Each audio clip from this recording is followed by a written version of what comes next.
Hello friends, इस video में हम लोग हमारे जो essential elements of valid offer जो रहेंगे उसको हम लोग आगे बढ़ाने के लिए चल रहे हैं। ओके, तो चलो एक बार हम लोग पीछे का पूरा रॉकेट स्पीड से हम लोग पूरा रिवाइज कर लेंगे और उसके बाद में फिर हम लोग आगे के इसेंशियल एलिमेंट्स देखने लग जाएंगे। ओके, तो चलो फटाफट मुझे याद दिलाना। हम लोगों ने सबसे पहले क्या देखा था? ऑफर या प्रपोजल का डेफिनेशन देखा था, जो कहां पे दिया गया था? सेक्शन 2 सबसेक्शन ए के अंदर दिया गया था। चलो फटाफट मुझे याद दिलाना क्या था वो। When one person signifies to another his willingness to do और not to do anything, okay, with a view to obtaining the assent of that other person, such an act or abstinence will be called as your what? Proposal। ये हमने उसकी definition देखी थी। फिर हमने बोला कि ये डेफिनेशन को एनालाइज करें तो कुछ चीजें हमारे सामने आएंगी। जैसे हमने वहां पे क्या देखा था? सबसे पहले हमने देखा था parties to the this particular offer. तो पार्टीज कौन कौन होती है? जो बंदा ऑफर करेगा उसको आपने क्या नाम दिया था? ऑफरर। जिसको ऑफर दिया उसका नाम क्या बोला? ऑफरी। जिस बंदे ने एक्सेप्ट किया उसको हमने क्या बोला था? एक्सेप्टर। ठीक है, तो ये पार्टीज हो गई। फिर इसके बाद हम लोगों ने और एक चीज देखी थी कि जो आप लोग ऑफर कर रहे हो it must B expressing your willingness. जो भी ऑफर होगा ये क्या एक्सप्रेस करना चाहिए? बताना, हमारी विलिंगनेस इंडिकेट करना चाहिए टू डू और नॉट टू डू एनीथिंग। और तीसरा पॉइंट आपने देखा था, विलिंगनेस भी ऐसे इंडिकेट करो with a view to obtaining the assent of that other person. सामने वाले का एक्सेप्टेंस लेने के लिए आपने आपकी विलिंगनेस वहां पे इंडिकेट करनी है। ओके, और फिर लास्ट में हमने एक पॉइंट देखा था, the offer can B positive और निगेटिव। तो हमने वो डेफिनेशन में देखा था, टू डू और नॉट टू डू एनीथिंग, है ना। तो वो कोई पॉजिटिव एक्ट के लिए भी हो सकता है और नेगेटिव एक्ट के लिए भी हो सकता है। फिर इसके बाद हमने फटाफट आगे जाके क्या देखा था बच्चों? टाइप्स ऑफ ऑफर्स या क्लासिफिकेशन ऑफ ऑफर हमने देखे थे। सबसे पहले आपने कौन सा देखा था? General offer. तो याद दिलाना मेरे को, जनरल ऑफर का मतलब क्या था? तो हमने बोला था when a offer is made to public at large, जब पूरे पब्लिक को हमने ऑफर किया, that offer will be called as your general offer and it is open to all. कोई भी इसको जाके क्या कर सकता है? एक्सेप्ट कर सकता है। ये भी हमने देख के लगा था। फिर इसके बाद हमने देखा था बच्चों हमारा स्पेसिफिक ऑफर। स्पेसिफिक ऑफर क्या होता है? When a offer is made to a specified person, एक स्पेसिफिक पर्सन को ऑफर किया उसको हम लोग बोलेंगे specific offer and that offer can be accepted by only that person. ठीक है, फिर इसके बाद हमने देखा था क्रॉस ऑफर। क्रॉस ऑफर का मतलब क्या था? When two parties giving the offer to each other which is identical, है ना, जो आइडेंटिकल होता है in ignorance of each others offer. दोनों को पता नहीं है कि दोनों एक दूसरे को आइडेंटिकल ऑफर कर रहे हैं, तो इसको बोला जाता है cross offer. And this offer is not binding, है ना, it doesn't make a binding contract. फिर इसके बाद में आपने देखा था काउंटर ऑफर। काउंटर ऑफर याद दिलाओ मेरे को क्या था? काउंटर ऑफर का हमने मतलब देखा था कि भाई जहां पे when there is modification into the terms and condition of original offer it is called as what? Your counter offer. इसको दूसरा नाम क्या दिया था? Conditional acceptance. याद है सबको? और उसके बाद हमने देखा था standing offer. Standing offer, continuing offer भी बोल सकते हो। The offer which is valid या which remains open for acceptance for a particular period of time. एक पर्टिकुलर पीरियड तक वो ऑफर क्या होगा बताना? ओपन होगा फॉर एक्सेप्टेंस। उसको हमने क्या नाम दिया था? उसको हमने स्टैंडिंग ऑफर बोला था। This was all about your what? Classification of offer. ठीक है, फिर उसके बाद में हम लोग हमारे इसेंशियल एलिमेंट्स देखने लग गए थे। किससे रिलेटेड इसेंशियल एलिमेंट्स? हमारे ऑफर को एक वैलिड ऑफर बनाना है तो उसके लिए कौन कौन सी चीजें जरूरी है, तो ये हमने देखना स्टार्ट किया था। अगर आपको याद हो तो हमने इसमें सबसे पहले देखा था it must be capable of making what? Legal obligation. ये जो भी आप लोग ऑफर कर रहे हो इसका इंटेंशन क्या चाहिए बताना? लीगल ऑब्लिगेशन क्रिएट करना। ये इसके पीछे का क्या होता है बताना? ऑब्जेक्टिव होता है। अच्छा, फिर हमने सेकंड थिंग यहाँ पे क्या देखा था? Offer must B definite, clear and not वेग। जो भी आप लोग ऑफर कर रहे हो ये क्या होना चाहिए बताना? क्लियर होना चाहिए, डेफिनेट होना चाहिए और वेग नहीं होना चाहिए। ये हमने देख के रखा था। और थर्ड इसमें हमने पॉइंट क्या देखा था? The offer must be communicated to the offeree. जो भी आपका ऑफर होगा वो आपको कम्युनिकेट करना पड़ेगा। किसको कम्युनिकेट करना पड़ेगा? ऑफरी को। जब तक वो ऑफरी को ऑफर के बारे में पता नहीं है तब तक वो उसका एक्सेप्टेंस कर भी पाएगा क्या? नहीं कर पाएगा। और अगर वो एक्सेप्टेंस कर भी दे तो उसको वैलिड एक्सेप्टेंस नहीं माना जाएगा। याद कर लेना वो केस लॉ हमारा कौन सा? ललमन शुक्ला वर्सेस गौरी दत्ता। ठीक है, आई होप आपको याद होगा वो जनरल ऑफर में भी हमने केस लॉ देखे थे। 2 केस लॉ देखे थे, Carlill versus carbolic smoke ball और फिर Lalman Shukla versus what? Your Gauri Dutta. ये हमने केस लॉ यहाँ पे देख के रखे हुए थे। ठीक है, इतना हमने अब तक देखा। अब हम लोग थोड़ा सा इसके अंदर आगे बढ़ रहे हैं, ठीक है। हम लोग अब फोर्थ इसेंशियल देखेंगे ऑफ अवर वैलिड ऑफर। तो याद रखना, offer must be made with a view to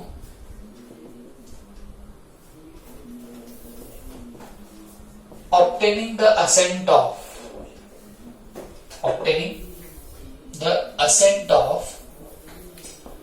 offering, बराबर है। अब ये तो आपको वैसे बताने की जरूरत नहीं है, यू नो वेरी वेल। हमने ऑफर की जब डेफिनेशन देखी थी बच्चों, वहां पे ही हमने ये चीज देख के रख ली थी क्या, कि जब भी आप लोग ऑफर कर रहे हो तो ये ऑफर कैसा होना चाहिए, with a view to obtaining the assent of that other party, माने ऑफरी। आप लोग जो भी ऑफर रखोगे तो वो ऐसे रखो जिससे आपको सामने वाले का असेंट मिल सके। याद करो ना हमारा एग्जांपल, आप लोग मान लीजिए आप बाइक परचेस करने जा रहे हो, तो बाइक परचेस करने गए तो आपको उस शोरूम के ओनर को क्या बोलना पड़ेगा, will you sell your bike to me, आप आपकी बाइक मुझे सेल कर सकते हो क्या। क्योंकि यहां पे फिर वो ऑफर ऐसा दिखेगा जिसमें आपको सामने वाले का असेंट भी लेना है। नहीं तो सिर्फ आप जाके वहां पे खड़े होके बोलते हो मेरे को बाइक परचेस करनी है 2020 के एंड तक, 2020 के एंड तक, या मेरे को सिर्फ बाइक परचेस करनी है, इतना बोल दोगे तो काफी रहेगा क्या, नहीं। आपको आपका ऑफर ऐसा देना है जिससे आप सामने वाले का असेंट ले सको। Is that clear?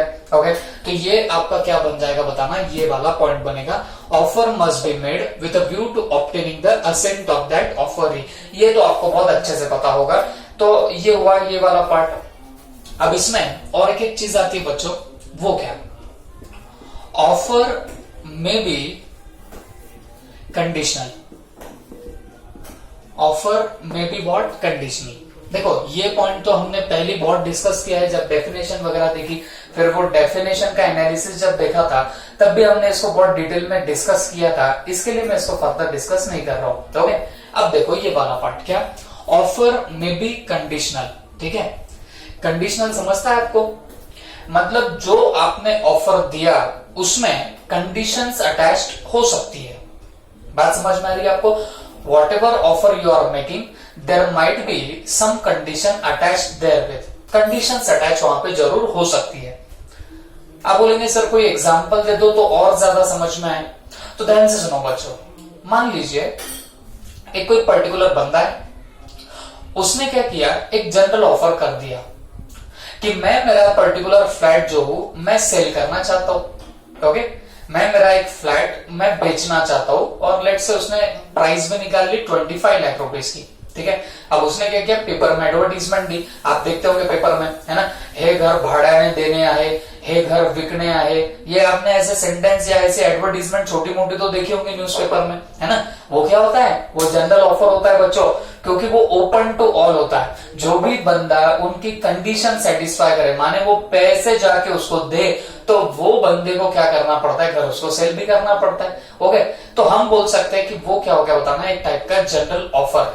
General offer भी यहां बोलना एक हद तक गलत होगा, क्योंकि एक आगे कॉन्सेप्ट आएगी that is invitation to offer. वहां पे आप मेरे को और काउंटर क्वेश्चन पूछोगे तो उसके पहले मैं आपको क्लियर करना चाहता हूं कि भाई ये एक टाइप का क्या है बताना, ऑफर ही है। ओके, लेकिन इसको एक और कोर कंसेप्ट भी आगे आएंगी that is invitation to offer. वो जब आएंगी तब हम लोग उसका डिस्कशन करेंगे। आज सिर्फ उसका पॉइंट आएगा, कल उसका हमको पूरा डिस्कशन करना पड़ेगा इन डिटेल। ओके, तो प्लीज ध्यान से सुनना। मान लीजिए आपने क्या किया, आपने एक जनरल ऑफर कर दिया कि यार ये मेरा जो पर्टिकुलर घर है ये मैं बेचना चाहता हूं। मान लीजिए हमने एक ब्रोकर पकड़ लिया, ठीक है, और ब्रोकर को बोला यार देख मैं ये पर्टिकुलर फ्लैट जो मैं 25 लाख में बेचना चाहता हूं, तेरे को कोई भी कस्टमर मिले तो उसको लेके आ जाना। तो आपको नहीं लगता it's a general offer? Okay, अब ये जनरल ऑफर तो हो गया, लेकिन आपने ब्रोकर को एक बात भी बोली, क्या आप बोलते हो ब्रोकर को कि भाई जो भी बंदा ये मेरा घर परचेस करना चाहता है, फ्लैट परचेस करना चाहता है, डेफिनेटली वो आपको एक बार कांटेक्ट तो करेगा, लेकिन आप क्या करना, ये मेरी एक ईमेल आईडी है, इस ईमेल आईडी पे उस बंदे को मेल करने को जरूर बोलना। बात समझ में आ रही है आपको? आपने क्या बोला, उस बंदे को मेल करने जरूर बोलना। जो भी मेरा घर परचेस करना चाहेगा तो उसको आप क्या करना, ईमेल करने को जरूर बोल देना। तो मुझे एक बात बताओ, आपका ये जो ऑफर है घर सेल करने का, तो आपको नहीं लगता कि इसमें कंडीशंस अटैच्ड है? ओके, इसमें क्या अटैच्ड है? कंडीशंस अटैच्ड है। तो ऐसे ऑफर को हम लोग क्या बोलेंगे बताना? Conditional offer. ओके, या इसके अलावा लेट्स से, और इसको थोड़ा सा घुमा देता हूं, आपके पास में लेट्स से कार है, आप किसी को बेचना चाह रहे हो, तो मान लो एक कस्टमर भी आपको मिल गया जो आपकी कार भी परचेस करना चाहता है, ठीक है? तो उसने क्या बोला, सर ये कार कितने में सेल हो रही है? तो उसने बोला कि भाई देख, मैं तो 5 लाख के नीचे 1 रुपया नहीं लूंगा। आप जो जिसके पास में कार है वो सामने वाले को क्या बोलता है, मैं 5 लाख रुपीज में सेल करूंगा, उससे कम 1 रुपया भी नहीं लूंगा, ठीक है? अब हुआ ऐसे, वो बंदा 5 लाख तो देने को रेडी है, लेकिन आपने उसको क्या बोला, भाई देख 5 लाख का जब पेमेंट करेगा तो वो मुझे आरटीजीएस से करना, एनईएफटी से करना, या ऑनलाइन पेमेंट करना कितने का, 5 लाख का, ऐसे मेरे को कैश वैश मत देना। ओके, तो आपको नहीं लगता वापस से जो आपने ये ऑफर किया है उस ऑफर में कंडीशंस अटैच्ड है? ऑफर में क्या अटैच है बताना? कंडीशंस अटैच्ड है। तो इसको क्या बोला जाता है? Conditional offer. तो इसके लिए यहां पे क्या बोल रहे हैं बच्चों? ऑफर में भी कंडीशनल। तो जो भी आप लोग ऑफर दोगे हो सकता है कि वो कंडीशनल ऑफर हो, उसमें कंडीशंस अटैच्ड हो, ऐसा हो सकता है, इसमें कोई दो राय नहीं है, ठीक है? तो आई होप आपको यह समझा होगा। हम लोग देख क्या रहे हैं, मैं एक बार आपको बताना चाहूंगा, हम लोग essential elements of valid offer देख रहे हैं। ऑफर को वैलिड ऑफर बनाने के लिए कौन कौन सी चीजें जरूरी है ये हम लोग सारी देख रहे हैं। ओके, तो इसमें हमने सबसे पहला पॉइंट क्या देखा? It must be made with intention to create legal obligation, ये हमने सबसे पहले देखा। अच्छा, फिर उसके बाद में क्या देखा? ऑफर मस्ट बी क्लियर, है ना? It should not be uncertain and not वेग, ये वेग नहीं होना चाहिए, अनसर्टेन भी नहीं होना चाहिए, डेफिनेट होना चाहिए, ये हमने देखा था। तीसरा हमने क्या देखा था? It must be communicated to the offeree, जो ऑफरी होगा उसको आपको ये कम्युनिकेट भी करना पड़ेगा, ये हमने देखा था। फिर फोर्थ नंबर पे भी क्या देखा? Offer must be made with a view to obtaining the assent of that other person, जो भी वो दूसरा पर्सन होगा उसका असेंट लेने के लिए ही आप लोग क्या कर रहे हो बच्चों? ये पर्टिकुलर ऑफर कर रहे हो, ये यहाँ पे बोला गया। और अभी अभी हमने क्या देखा? ऑफर में भी कंडीशनल। तो जब भी आप ऑफर करोगे तो हो सकता है कि उसके अंदर कंडीशंस अटैच्ड होगी, इसमें कोई दो राय नहीं है। ऑफर में भी कंडीशनल ऑल्सो। क्लियर हो गए? ओके, अब हम लोग थोड़े से और आगे बढ़ते हैं। अब ये पॉइंट भी बहुत जबरदस्त है। Offer should not contain a term. Offer should not contain a term, the non-compliance of which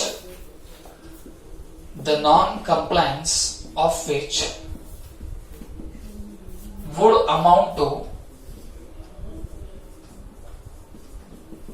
acceptance. ठीक है, तो ये एक और उसके अंदर क्या आ गया बताना, एक पॉइंट आ गया, essential elements to valid contract में, वैलिड ऑफर में। ये क्या है बताना? Offer should not contain a term the non compliance of which would amount to acceptance. मतलब क्या हुआ? ऑफर में क्या नहीं होना चाहिए? ऐसा टर्म नहीं होना चाहिए the non compliance of which would amount to acceptance. मतलब जो भी आपका पर्टिकुलर क्या होने वाला है बताना, एक ऑफर होगा, इस ऑफर में आप ऐसा टर्म मत डाल दो, आप ऐसी कंडीशन मत डाल दो जिसका non compliance would amount to acceptance. Sir इसमें और कुछ जरा सा एग्जांपल आ जाए तो और मजा आ जाए। ओके, चलो एक पहले हम लोग ऐसे मतलब ऐसे एग्जांपल देख लेते हैं नॉर्मल वाला, और फिर हमारे बिजनेस लॉ से रिलेटेड हम लोग एक एग्जांपल देखने वाले हैं, ठीक है? ये इसमें एक मैं छोटा सा एग्जांपल देना चाहूंगा, प्लीज ध्यान से सुनना। अब देखो बच्चों, ये बहुत पुरानी बात है, आई थिंक 2006 या 2007 के करीब करीब की बात थी, ठीक है? ऐश्वर्या और सलमान, ठीक है, पता ही होगा आपको दोनों भी, ऐश्वर्या राय एंड सलमान खान। तो ये दोनों का मान लीजिए बहुत कई मतलब चर्चा थी पहले, बराबर मीडिया में भी सवाल उठते थे कि यार इनका अफेयर वगैरह है।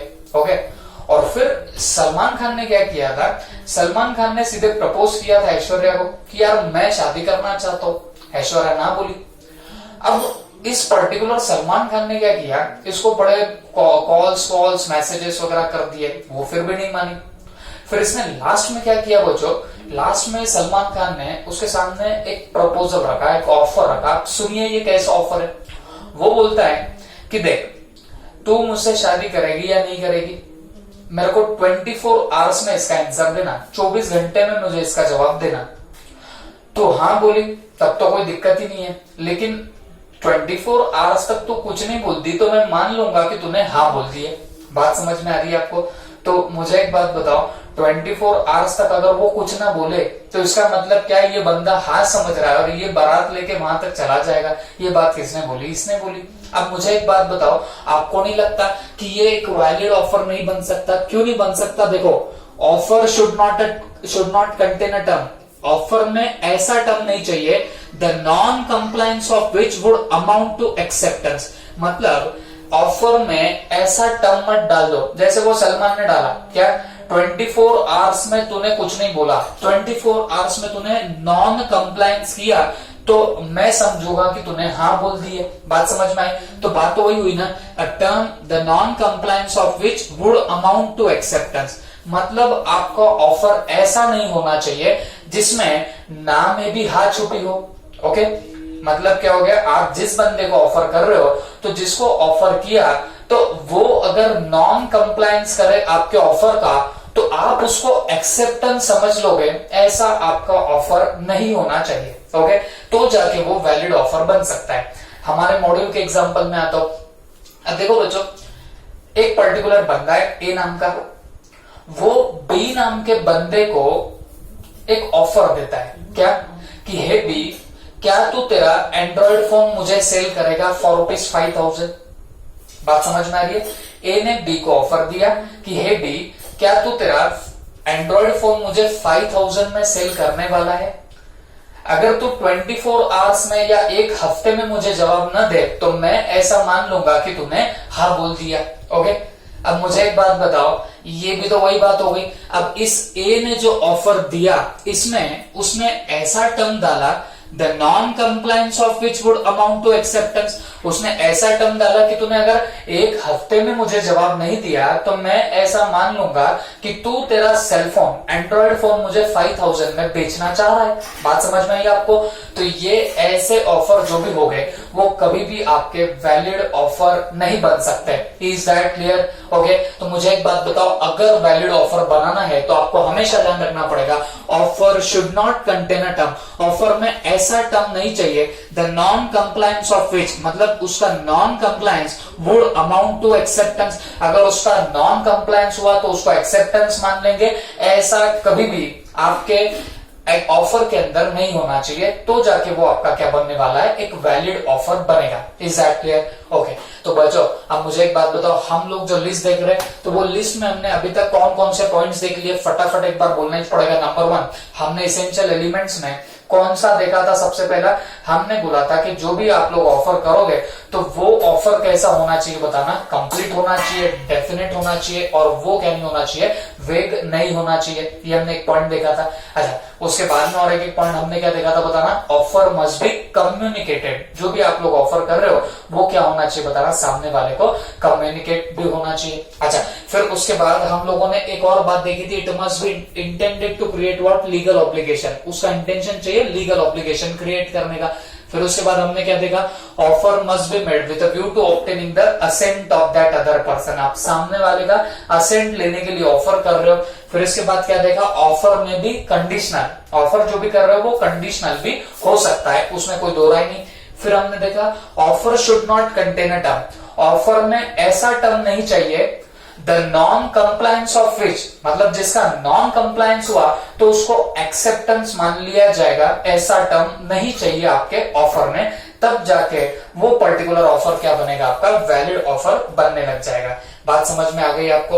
ओके, अब इसके बाद ऑफर में बी ईदर जनरल और स्पेसिफिक।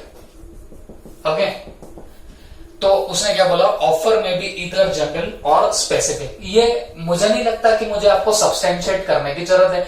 हमने जब क्लासिफिकेशन ऑफ ऑफर देखा तो हमने तो वही पे बात करी थी, ऑफर जनरल ऑफर भी हो सकता है और वो क्या हो सकता है बताना, स्पेसिफिक ऑफर भी हो सकता है। इसमें कोई दो राय नहीं है, है ना? और मैं जैसे आपको प्रीवियस लेक्चर में भी बता रहा था, मेनली ऑफर के तो ये दो ही टाइप्स होते हैं। ओके, आप अगर आपके मॉड्यूल में देख रहे होंगे तो जहां क्लासिफिकेशन ऑफ ऑफर शुरू हुआ, टेक्स्ट जहां पे चालू हुआ, उसके एग्जैक्टली ऊपर उन्होंने डायग्राम निकाल के रखे हुए। आप वहां पे भी पढ़ सकते हो कि ऑफर के मेनली तो दो ही टाइप दिए, क्या, जनरल ऑफर और तुम्हारा स्पेसिफिक ऑफर। बात समझ में आ रही है आपको? हाँ, वो बात अलग है कि क्रॉस काउंटर फिर बाद में एक्सप्लेनेशन में आते हैं। हमको एग्जाम में वो भी लिखने पड़ेंगे, cross offer, counter offer, standing offer, definitely उसमें कोई डाउट नहीं है। बट अगर मेनली देखा जाए तो आपके ये दो ही टाइप के क्या बनने वाले, बताना आपके ऑफर के टाइप्स बनेंगे। तो फिर यहां पे उसने क्या बोला है, इसेंशियल एलिमेंट्स में ऑफर में भी इधर जनरल और स्पेसिफिक। जनरल ऑफर आपको पता है, वो it can be made to the public at large, वो हो गया जनरल ऑफर। और स्पेसिफिक ऑफर किसको बोलेंगे, when it is made to a particular person, एक बंदे को, स्पेसिफिक पर्सन को किया, then that becomes what your specific offer. Clear हो गया सबको? ओके, तो चलो अब हम लोग और थोड़ा सा आगे बढ़ते हैं। आई डोंट थिंक इसको और एक्सप्लेनेशन की जरूरत है, ये आपको समझ में आ ही गया होगा, है ना। ऑफर में बी ईदर एक्सप्रेस और इम्प्लाइड। मतलब क्या हुआ, आपका जो ऑफर है ये एक्सप्रेस भी हो सकता है और इम्प्लाइड भी हो सकता है। ओके, मुझे बोलने की जरूरत नहीं है। आपने जब टाइप्स ऑफ कॉन्ट्रैक्ट पढ़ा था बच्चों, हम जब प्रीवियस लेक्चर्स देख रहे थे तब आपने टाइप्स ऑफ कॉन्ट्रैक्ट जरूर पढ़ा था। तो उस टाइप्स ऑफ कॉन्ट्रैक्ट में आपने ये चीज सीखी थी, एक्सप्रेस कॉन्ट्रैक्ट क्या होता है, इम्प्लाइड कॉन्ट्रैक्ट क्या होता है। याद करो क्या होता है एक्सप्रेस कॉन्ट्रैक्ट। तो हमने बोला था जहां पे जो भी आपके terms and condition of the contract होंगे वो अगर स्पोकन और रिटन होते हैं, बाय वर्ड्स स्पोकन और रिटन होंगे, तो जाके उसको हम लोग क्या बोलते हैं, एक्सप्रेस कॉन्ट्रैक्ट। इम्प्लाइड कॉन्ट्रैक्ट किसको बोलते हैं, जो इम्प्लाइड होते हैं, जो वर्ड्स स्पोकन और रिटन से नहीं होते, उसको हमने क्या नाम दिया था, इम्प्लाइड कॉन्ट्रैक्ट। वो कंडक्ट ऑफ द पार्टीज से क्या होते बताना, आपके सामने कॉन्ट्रैक्ट बनने लग जाएंगे, है ना। तो वैसे ही ऑफर भी आपका एक्सप्रेस भी हो सकता है और इम्प्लाइड ऑफर भी हो सकता है। एक्सप्रेस ऑफर क्या हो सकता है, जैसे मैं आपको पूछता हूं कि यार क्या तू तेरी पर्टिकुलर कार मुझे सेल करेगा फॉर ₹2 लाख। मैं आपको पूछ रहा हूं कि क्या तू तेरी कार मुझे 2 लाख में सेल करेगा, ये बताना। ये क्या हुआ, ये मेरा एक्सप्रेस ऑफर हो गया, है ना। यहाँ पे वर्ड्स स्पोकन हो रहे हैं। जब भी वर्ड्स स्पोकन होंगे या फिर राइटिंग में होंगे तब जाके उस ऑफर को हम लोग क्या नाम देने वाले बच्चों, हमारा एक्सप्रेस ऑफर। लेकिन अगर मैं बात करूं इम्प्लाइड ऑफर की, इम्प्लाइड ऑफर किसको बोलेंगे। चलो बहुत सारे एग्जांपल देने के लिए, लेकिन मैं फिर भी पहले वो वाला एग्जांपल आपको याद दिला देता हूं, कोहली का। मैंने आपको क्या बोला था, आप लेट से कहीं तो भी दूर के, मान लीजिए कोई पर्टिकुलर रेलवे स्टेशन पे उतरे हो गए, लेट से दिल्ली हो गया या फिर मुंबई हो गया, और बहुत सारी हैवी बैग्स थी। ओके, तो आपको देख के एक बंदा सीधे आया और आपकी वो बैग उठाने लग गया। ही वॉज द कूली था वो, और उसने बैग्स उठाई और आपने उसको उठाने दी। तो मुझे एक बात बताओ, ये कॉन्ट्रैक्ट मैंने आपको तब भी बताया था, कौन सा कॉन्ट्रैक्ट हुआ, इम्प्लाइड कॉन्ट्रैक्ट हुआ। कैसे इम्प्लाइड कॉन्ट्रैक्ट हुआ, वो कूली जो आपकी बैग्स उठा रहा है, ओके, तो उसका वहां पे इंटेंशन तक है, वहां पे इंटेंशन था to create legal obligation.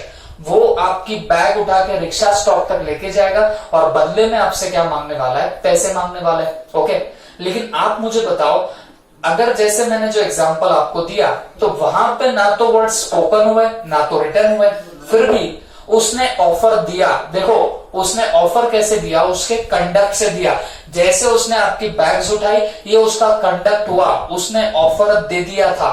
Okay, और आप कुछ नहीं बोले, आप उसको बैग उठाने देने लग रहे हो, वो आगे चल रहा है, पीछे चल रहे हो, तो ये आपका एक्सेप्टेंस हुआ। बट आपने भी जो एक्सेप्टेंस दिया वो भी वर्ड्स स्पोकन और रिटन से नहीं दिया। तो बच्चों मुझे एक बात बताओ, ये भी क्या हो गया, आपका इम्प्लाइड कॉन्ट्रैक्ट हुआ। बट आप मुझे बताओ, यहाँ पे इम्प्लाइड ऑफर भी तो आया है। कैसे इम्प्लाइड ऑफर आया है, उस बंदे ने, उस कूली ने जब आपकी बैग्स उठाई, तो मुझे एक बात बताओ, उसने ऑफर किया, काय का ऑफर किया बताना, आपकी बैग्स रिक्शा स्टॉप तक लेके जाने का ऑफर दिया। ओके, बट उसने क्या यहाँ पे वर्ड स्पोकन या रिटर्न करे, क्या जवाब है नहीं। तो इसको हम लोग क्या बोलेंगे बताना, इम्प्लाइड ऑफर बोलेंगे। Is that clear. अच्छा, मॉडल में इसका और एक एग्जांपल है।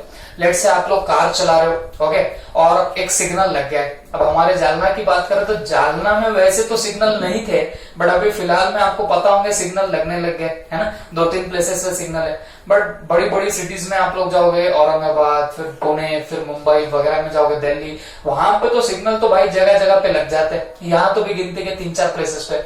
तो मान लो आपने क्या किया, आप लेट से कार में बैठे हो और कार चलाते चलाते जा रहे हो और सिग्नल लग गया, तो आपको वहां पर रुकना पड़ा। और देखो आपने ये मुंबई वगैरह या ऐसी सिटी में कभी चक्कर मारी होगी, दिल्ली जैसी सिटी में, तो वहां पे क्या होता है बच्चों, जैसे आपने सिग्नल पे लेट से गाड़ी वाड़ी रोकी तो कुछ ना कुछ लोग आपको जरूर मिलेंगे। अब जैसे आप अगर कार में होंगे, कार आपने वहां पे रोकी तो कुछ बंदे मिल जाएंगे जो कार आपकी पहुंचने लग जाएंगे, ओके। तो एक बंदा वैसे ही आया, आपका जैसे सिग्नल लगने पे आपने गाड़ी रोकी तो एक बंदा आके आपकी कार पहुंचने लग गया। अब मुझे एक बात बताओ, वो कार पहुंचेगा तो फोकट में तो नहीं करना चाहता है भाई। वो अगर आपकी कार पहुंच रहा है तो उसके पीछे उसका इंटेंशन क्या है कि आप उसको जरा से पैसे दोगे। बात समझ में आ रही है आपको? तो आपको नहीं लगता कि वो बंदा आपको ऑफर कर रहा है, ओके, ऑफर काय के लिए कर रहा है, क्लीनिंग की सर्विसेज के लिए ऑफर कर रहा है। लेकिन उसका जो ऑफर करने का तरीका है तो आपको समझ रहा होगा, ना तो वहां पे वर्ड स्पोकन है ना तो रिटन है। वो तो क्या कर रहा है, अपने एक्ट से ऑफर आपके सामने कर दे रहा है। तो ऐसे ऑफर को हम लोग क्या बोलने वाले बच्चों, implied offer. This type of offers will be called as your implied offer.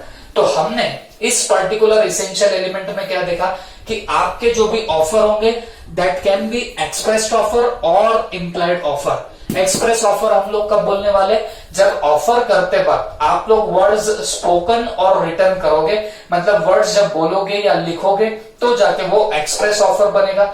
और इंप्लाइड ऑफर कब बनेगा, जब आप बिना कुछ बोले, ओके, या बिना कुछ लिखे कोई ऑफर कर देते हो। जैसे वो कूली का एग्जांपल हुआ, जैसे वो कार पहुंचने वाले का एग्जांपल हुआ, ये सब क्या है, ये सब आपके इंप्लाइड ऑफर बनने लग जाएंगे। आई होप आपको ये समझ में आ चुका होगा, ठीक है। तो चलो हम लोग अब हमारा नेक्स्ट पॉइंट देख लेते हैं। वैसे तो नेक्स्ट पॉइंट अलग है, बट मैंने सिर्फ सीक्वेंस थोड़ा सा चेंज किया है मॉड्यूल से, उसके पीछे भी एक रीजन है, ठीक है। एक लास्ट पॉइंट बता देता हूं आपको, statement of price. Statement of price is not an offer, is not an offer। देखो ये बात तो बोलने की नहीं है। अगर कोई बंदा आपको स्टेटमेंट ऑफ प्राइस बता दे तो वो कभी भी ऑफर नहीं होता। जैसे फॉर एग्जांपल आप लोग मान लीजिए कोई रेस्टोरेंट में जाते हो, ठीक है, कोई रेस्टोरेंट में चले गए तो आपके सामने आया मेनू कार्ड, आप वहां पे बैठे हो, मेनू कार्ड देख रहे हो, तो मुझे एक बात बताओ, क्या वो सामने वाले ने आपको ऑफर कर दिया कि नहीं ये अब तुमको खाना ही पड़ेगा, ऐसा होता है क्या? जी नहीं। It is just information regarding the food items and their prices. वो सिर्फ उसकी इंफॉर्मेशन और प्राइस होती है, उसको कभी भी ऑफर नहीं बोला जाएगा। तो ये चीज दिमाग में डाल देना, जब भी आपको कभी स्टेटमेंट ऑफ प्राइस मिले, आइटम्स और उनकी प्राइसेस मिलने लग जाए, तो उसको कभी भी हम लोग ऑफर नहीं मानते। क्लियर हो गया सबको? ओके। ऑफर क्या होता है बच्चों, आपको बहुत अच्छे से पता है ना भाई। ऑफर की अगर डेफिनेशन में जाओगे, आप खुद खंदेल के देख लेना क्यों ये स्टेटमेंट ऑफ प्राइस को हम लोग ऑफर नहीं बोलते। आप खुद से सोच के देखना, आपको खुद से जवाब मिलेगा। और जब भी सोचना है तो सीधे पहुंचना कहां पे, डेफिनेशन पे। तो जाओ डेफिनेशन पे। क्या देखा था हमने ऑफर की डेफिनेशन में? When one person signifies to another, जब एक बंदा दूसरे बंदे को सिग्निफाई करता है, क्या? His willingness to do or not to do something with a view to obtaining the assent of that other person. Such an act or abstinence will be called as what your offer. तो मुझे एक बात बताओ, ये हमने पूरी definition बोली रटी, इसमें मुझे बताना है कहीं स्टेटमेंट ऑफ प्राइस फिट बैठता भी है या नहीं बैठता है। स्टेटमेंट ऑफ प्राइस में सिर्फ क्या होगा, लेट्स से रेस्टोरेंट में जा रहे हो तो सामने वाले ने आपको मेनू कार्ड दे दिया, तो क्या ये ऑफर बना? जी नहीं। चेक कर लो डेफिनेशन में, one person signifies to another his willingness. यहाँ एक बंदा दूसरे बंदे को क्या विलिंगनेस बता रहा है? अरे काहे की विलिंगनेस, यहाँ पे कुछ विलिंगनेस नहीं आई। With a view to obtaining the assent of that other person, such an act और action will be called as what, offer. ये ऑफर नहीं होगा। हाँ, लेकिन जब आप वहां पे बैठे हो, ओके, रेस्टोरेंट में बैठे हो, फिर आपने वो पर्टिकुलर मान लीजिए मेनू कार्ड देखा और मेनू कार्ड देखने के बाद आप उस सामने वाले बंदे को बोलते हो या वेटर को बोलते हो कि जा भाई मेरे को क्या करना है, ये पर्टिकुलर ये सब्जी लेके आ जाना। ओके, तो ये जो होगा ये होगा ऑफर। ये आपने उसको ऑफर दिया कि मुझे ये सब्जी लाके दे देना। फिर अगर उसके पास में वो अवेलेबल होगी तो वो लाके दे देगा, नहीं होगी तो आपको बोल देगा साहब ये रेडी नहीं है। ओके, तो आपने जो किया ना भाई वो उसको ऑफर बोलेंगे, लेकिन आपके सामने वो स्टेटमेंट ऑफ प्राइस आ जाए उसको कभी भी हम लोग क्या नहीं बोलने वाले, ऑफर नहीं बोलेंगे। आई होप आपको ये समझ में आ चुका होगा। अब इसमें एक पॉइंट है वो डेलिबरेटली मैंने अभी छोड़ के रखा है, क्यों? क्योंकि नेक्स्ट लेक्चर जो मैं डालने वाला हूं उसमें हमको बड़ी सी चर्चा करनी, बड़ा सा डिस्कशन करना है इनविटेशन टू ऑफर के पॉइंट पे। ओके, इसके लिए मैंने उसको डेलिबरेटली यहाँ पे नहीं डाला, और हमारे जितने भी इसेंशियल एलिमेंट्स थे ऑफ अ वैलिड ऑफर हमने सारे के सारे अभी खत्म करे एक्सेप्ट वन, एक छोड़ के। क्यों वो एक छोड़ के? वो एक जो है वो अगले लेक्चर में आपको पूरा इन डिटेल बहुत खंदेल के हमको उसको देखना पड़ेगा। ओके, हाँ, तो ये था अब तक का आपका सारा essential elements to valid offer. I hope you understood it well. एक बार हम लोग रिवाइज करके देख लेते हैं हम लोगों ने कौन कौन से इसेंशियल एलिमेंट्स देखे। नंबर फर्स्ट, फटाक से बोलना, पहले नंबर पे हमने क्या देखा था? हमने देखा था intention to create legal obligation. Number 2 पे हमने क्या देखा था? It must be clear, definite and not vague. याद आ रहा है ना आपको? तीसरे नंबर पे हमने क्या देखा था? It must be communicated to the offeree. फिर उसके बाद में हमने क्या देखा? It must be made with a view to obtaining the assent of that other person. Fourth number पे हमने क्या देखा? It may be conditional. Fifth पे क्या देखा? It should not contain a term the non compliance of which would amount to acceptance. इसमें ऐसा term नहीं चाहिए जिसका नॉन कंप्लायंस एक्सेप्टेंस मान लिया जाएगा, जिसमें ना में भी हाँ हो ऐसा उसके अंदर टर्म नहीं चाहिए। फिर उसके बाद हमने क्या देखा? इट मे बी जनरल और स्पेसिफिक। फिर हमने क्या देखा? इट मे बी एक्सप्रेस और इंप्लाइड। और फिर अभी क्या देखा? Statement of price is not an offer. अब इसमें बस एक पॉइंट बाकी है, वो हम लोग अगले लेक्चर में देख लेंगे। Okay, thank you.